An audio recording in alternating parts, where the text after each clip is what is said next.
everyone, and welcome to the Burgess podcast, the show where we are opening up conversations about life at sea, discussing hot topics within the industry, as well as offering mental health support and promoting well-being for crew.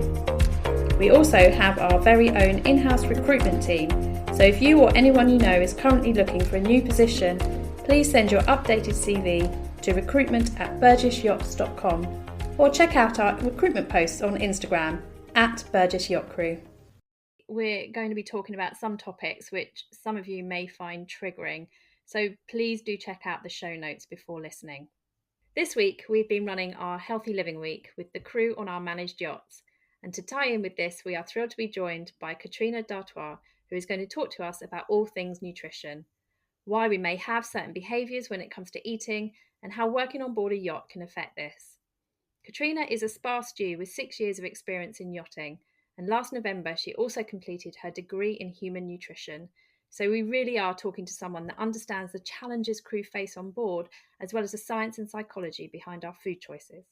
Hi Katrina, thank you so much for joining us today and talking to us about this. It's so interesting and good to have your insight as a crew member as well into, the struggles that crew may have with building relationships with food. Could you give us a quick overview of your time in yachting and what led you to train in nutrition? Yeah, so basically, well, thanks, ladies, for having me on this podcast and for finding me. I was a spa stew for about 6 years. So my role predominantly was spa stew, but I was also a personal assistant and a chief stew in those years as well. And I've always been interested in health and wellness. And I kind of noticed that there was a sort of disordered pattern that a lot of people were hiding their somewhat disordered behaviors behind the term healthy. And, oh, I'm not having breakfast today. I'm fasting because it's healthy. Or I don't eat bread. I don't eat carbs because it's healthy. And that kind of made me really want to delve a little bit deeper into what is health? What is this thing, this word that we're using and throwing it around and kind of hiding maybe these disordered habits? And so I decided to do a 4-year bachelor's of science in human nutrition. Wow. And I mean, I include myself, there's so much confusion I find around food. We're bombarded by different diet fads. One day we're told we should be eating high carbs, then low carbs, high fat, Right. then low fat. There's ketogenic, paleo, there's fasting. There's so much. There's so much, and I find it confuses me. How do I know that I'm doing the right thing, because the rules are changing all the time? Mm-hmm. How do we get around that? How do we have a relationship with food where food is just food? Yeah, well, we have to know intrinsically, fundamentally, that these fads we're being bombarded with are marketing tactics for industry to make money off of.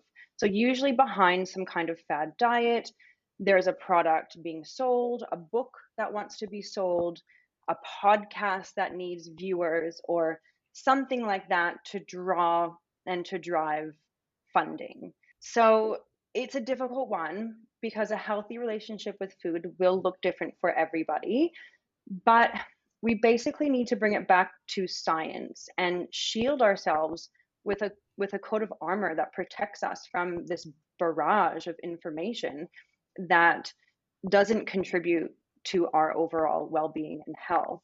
So it's really kind of bringing it back to science. And if someone is feeling really overwhelmed, make sure you're just sourcing evidence-based, science-based material, and it's not coming from, a nutritionist who did a 1-month online course or something. You really have to find these people who have scientific backgrounds to get your information from, especially in the world of social media where, anyone can preach something. I think there was just something recently with the Kardashians, and there's some kind of weight loss or all this magic pill, but it's just a marketing tactic for them to make some more money off of one of their brands.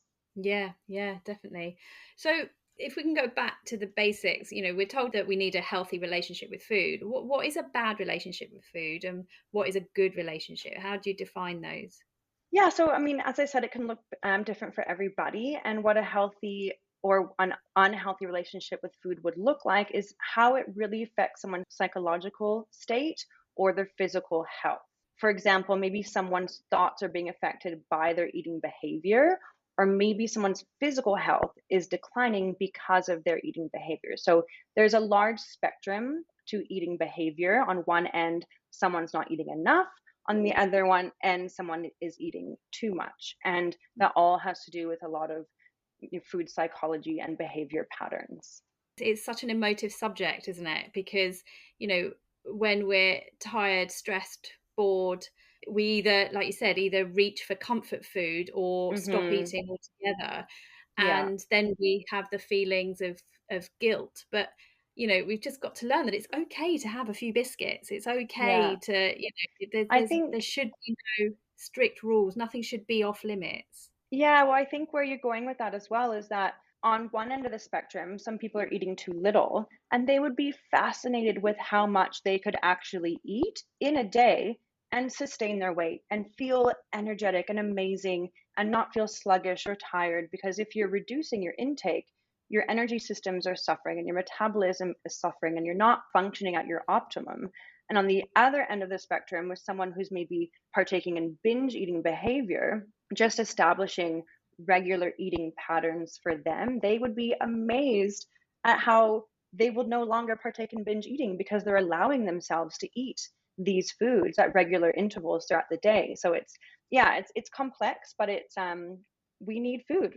We need to eat a variety of food, and it should be pleasurable as well. Absolutely, especially in a career like yachting, which is very fast paced. Is, you know, it's very energetic. You need fuel for your body to match the energy demands of the day. Yeah, So looking at the term balanced diet, obviously that's what we're all told that we need to achieve, the balanced diet. trying, right.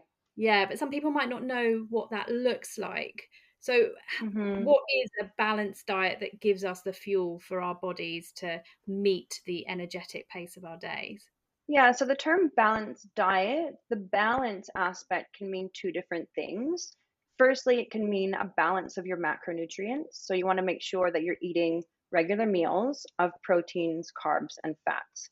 When you don't have one of those macronutrients in that meal, then your energy system, as I said before, and your metabolism, they'll start to suffer. So it's really important to have a mix of those macronutrients. And then on the second meaning for balance could mean the incorporation of our fun foods. So our chocolates and our bickies and our sweets and stuff like that. So we want to have a balance of our core foods, which is 80% of the time, and then a balance of our 20% of the time, we have our fun, more soulful foods that provide enjoyment. It's almost like challenging these belief systems that have been ingrained into us that carbs are bad. You know, I've been brought Yeah. up to believe that Diet carbs are culture. bad. Yeah. You know, you can't have pasta, you can't have bread. Yeah. Me as well. I think similar, yeah, similar upbringing for diet related beliefs. Absolutely. But that thinking, that thought process is changing now, isn't it? And carbs are what gives us our energy. I hope so. I don't really know if it's, I hope it's changing. I mean, I'm a bit biased because I'm surrounded with people from my studies and industry. They're very aware that, it's important to have this healthier but not overly healthy relationship with food. Um, and yeah, I hope it's changing. I mean, I don't really know if it is, but I hope to help change it. Well, I mean, it's good to have, you know, people with the more positive messages because, like I said, you know, I've always grown up with I'm your typical yo-yo dieter. Right. I have followed every fad diet. The worst one being the cabbage soup diet. Horrific. Okay, that sounds It was lovely. horrific. I managed. I couldn't imagine it smelt It very was good. Your horrific. house. But the crazy things we'll Yeah, do. absolutely. And we just believe, which kind of leads us on to social media. And, you know, you mentioned it earlier, that there's a lot of pressure driven by social media that we all need to look a certain way, you know, the comparing ourselves to other people. And also, I guess, the messages of the benefits of fasting and high fat, low fat. How does this affect our mental health, this constant pressure to look a certain way? Well, I'd say that I think social media can be an awful place. My best advice is to filter your feed. And you have to pay attention to the thought processes that you have when you see a super fit guy or a super fit girl on your feed. And is that actually giving you motivation? Or are you comparing yourself to them and do you feel less adequate?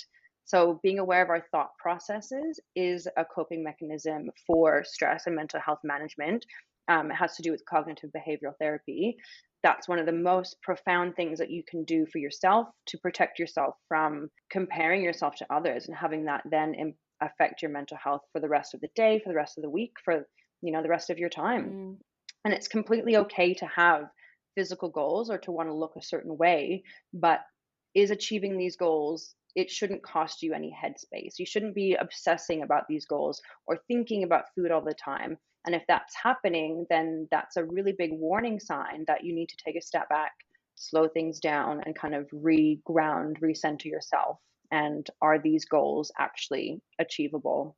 I was reading something the other day about food choices and belief systems. And one of the tips that they suggested was keeping a food diary, so that you Okay. can, to help you identify why you make certain food choices. And if you have that biscuit, how did you feel afterwards? Just to Right. actually help you realize that it doesn't make you feel as bad as you think it will. It'd be interesting to hear your Hmm. thoughts on that. Is that a positive step? Yeah, well, that sounds like something from the theory of planned behaviors. That's another psychological theory that we use. And so that's basically subjective norms. And we kind of construct these irregular thought processes in regards to food that we think society is imposing on us, but that's not actually the case. So we've been told that these biscuits are bad or this bread is bad, but how do you actually feel when having a slice of toast or a bicky? And are you feeling bad? Mm. Or can you kind of go on with your day and not worry about it too much and it's totally fine? You feel completely fine. And if you are not feeling good about those food choices, then it's really a time to go a bit deeper. And where Mm. is this all coming from? How do we overcome these thought processes? It's very interesting, isn't it? It is, it's fascinating. But I think as you said in the beginning, we can Yeah, all and relate that's what to I each was just other. about to say, that it makes me think about my own, food choices. And I am a very typical boredom eater. If I'm bored, I will snack. Mhm. I will have that bag of crisps, or, Mhm. and so I guess that's emotional eating. Mhm. Yeah, can be emotional eating, but also you're just looking for a little bit something extra, and maybe you're a bit bored, you want a bit of a dopamine hit, and food gives us a dopamine hit. So food can be a positive coping mechanism. It's not all negative. If you're bored watching telly and you want a bag of chips, then that's totally fine as long as it doesn't affect your mental health after. As long as there's no thoughts, "Oh my god, I'm disgusting for eating this bag of chips."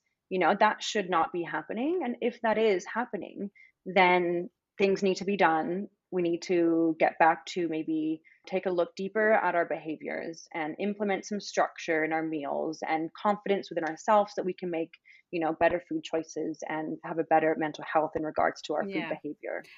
And also, when we talk about relationships with food, most people tend to associate this with women, but men are also affected by this, aren't they? Men are also affected by the social media body image, food relationships. It's not just women who are affected. Yeah. I think you're seeing it more and more now that a super muscular physique is being used to define Mm. masculinity. And it's just not reality. It's not fair, it's not reality, and it shouldn't be allowed to happen because it's the same with the feminine. What defines a feminine physique? So the repercussions of associating one's Mm. identity to their body image is where we're having a lot of these disordered behaviors come about from, Yeah. unfortunately. An issue that concerns me is the use of weight loss drugs. They seem to be quite Right. prominent now, and you mentioned earlier about the one that Kardashians are promoting, but they're not Yeah, yeah. healthy, or are they? Well, I mean, I think the one the Kardashians were selling, prescribing, not prescribing, they're not doctors. Let's not get that confused.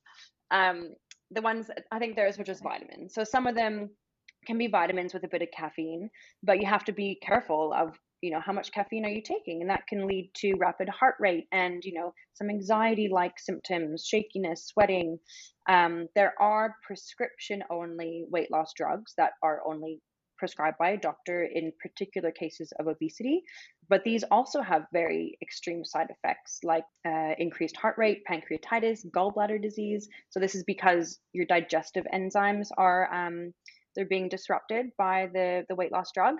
Kidney problems from filtration, and there's actually animal studies that show that these weight loss drugs grow tumors on the thyroid because the thyroid is responsible for the metabolism. So it kind of makes sense why there would be some sort of, cellular metastasis happening here. But we don't know yet if this causes cancer in humans. It's seen in rat studies. But yeah, that doesn't sound good to me, and it's not something that I would want to take. No, no. So are they used as appetite suppressants? Is that the purpose? Well, yeah, yeah. There's many different forms, and it's usually if someone is quite obese and maybe they have as well, type 2 diabetes or high blood pressure, that there's some kind of chronic condition that is possibly going to affect their life, so threatening their life. So they'll be prescribed weight loss drugs. But you can, I guess, get these over the internet. I'm sure you can get everything over the internet these days. Non-prescribed versions is what I'm trying to allude to, yeah. Exactly. And Yeah. these are not safe. No, no, exactly. I mean, it's only for someone who, if you're thinking of taking weight loss drugs, then you're looking for an easy way out. And there is no easy way out. It's if you're looking to lose weight, first of all, is Mm, your weight loss goal rational? Because a lot of women's weight and men's weight loss goals are irrational. And it comes from the stimulus from the social media and seeing these super fit bodies that have been dieting for over a year to achieve, such a low body fat percentage. But we think because we see it all the time on social media mm. that that's achievable and that's normal, well, where it's not. So is your weight loss rational?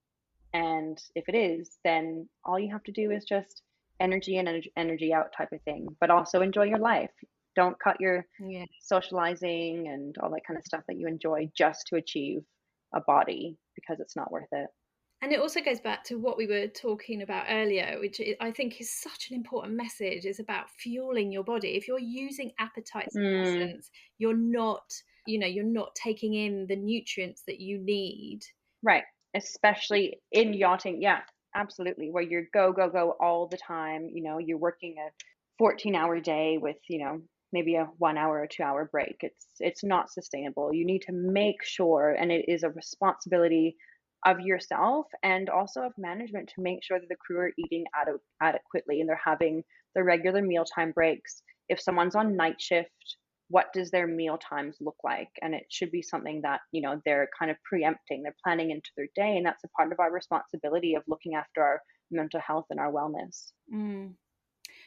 Which leads me on beautifully to my next question, which is what do you think are the main challenges when it comes to nutrition and maintaining a balanced diet on board a yacht? Oh, that's a tough one. But I think the inability to have time for yourself on board can be the greatest challenge, as our personal time is our self care time.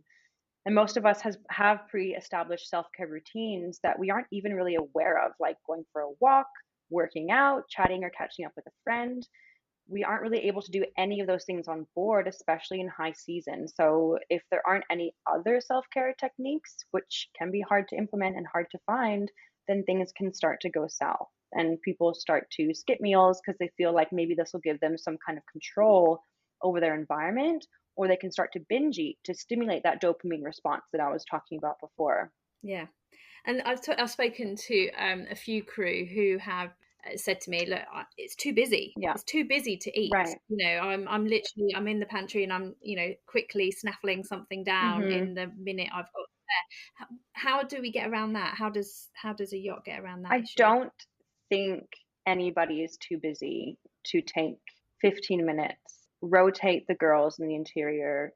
Everyone eats at their allocated time. One person goes down to the crew mess to have 15 minutes to eat. They come back up and swap out.